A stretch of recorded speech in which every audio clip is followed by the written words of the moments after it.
This is Dave. Dave is 34 and works from home. If you count his mother's spare room as home and lying to pensioners as work. Right now, Dave is awake at 1 in the afternoon, wearing a headset he bought to feel professional, about to try to steal $200 from a retired teacher. Dave believes he is an entrepreneur. Dave is wrong about that, and we are going to find out what else. We are going to watch Dave work step by step, and at every step, we are going to mark the exact moment you would have hung up on him. By the end, you will be able to smell a Dave through the phone. Dave will not enjoy this video. Good. First, who Dave calls. Dave does not pick you because you are stupid. Stupid people hang up early and waste his afternoon.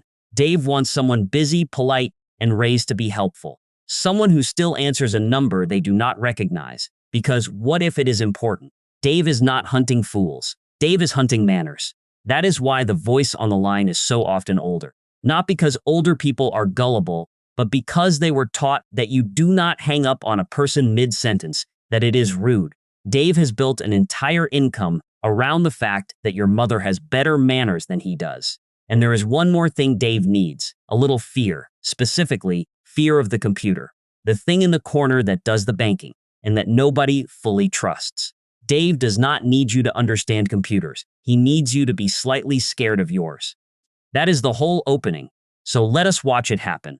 This next part is a dramatization based on real cases, names changed, but every step is exactly how it runs. Meet Margaret. Margaret is 71. She does the crossword in pen. She raised 3 children and taught long division to about 1,000 more. Margaret is nobody's fool. Margaret is just about to be polite at the wrong man. On a Tuesday afternoon, Margaret's phone rings. A calm young man, very sorry to bother her, explains that her computer has been leaking her banking information and that he is calling to help before it gets worse. He is patient, he is kind, he calls her ma'am. Margaret does not want to be rude to a kind young man who is only trying to help. She does not panic. That is the part people get wrong about Margaret. She asks sensible questions, and for everyone, the kind young man has a calm, reasonable answer because he has given these answers 400 times this week. 90 minutes go by.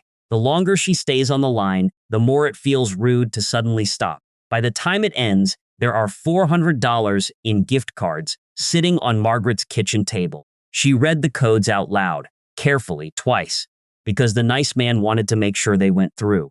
They went through to Dave, or someone exactly like Dave, in a room exactly like Dave's. When her son visits that Sunday, he finds the receipts. Margaret is not in the comments of this video. She does not know it has 2 million views.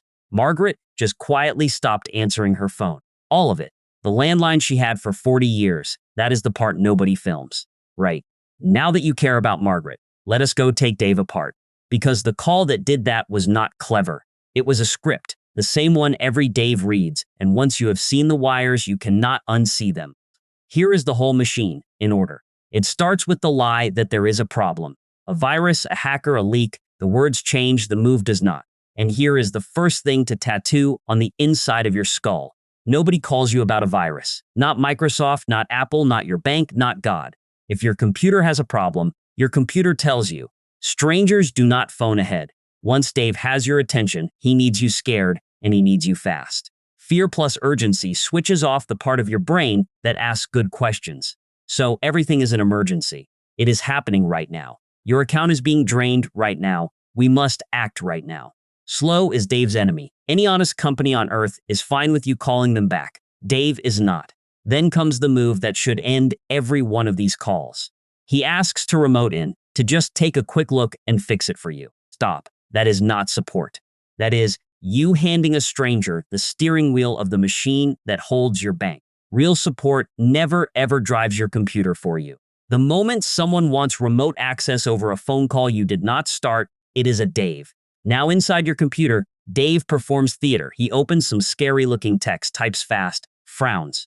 Maybe he shows you a number that says you have been refunded too much and now you owe it back. It is all a magic trick. The screen is doing nothing. The only thing that is real is the part where you pay. And how does Dave want to be paid? Not a card. Cards get reversed.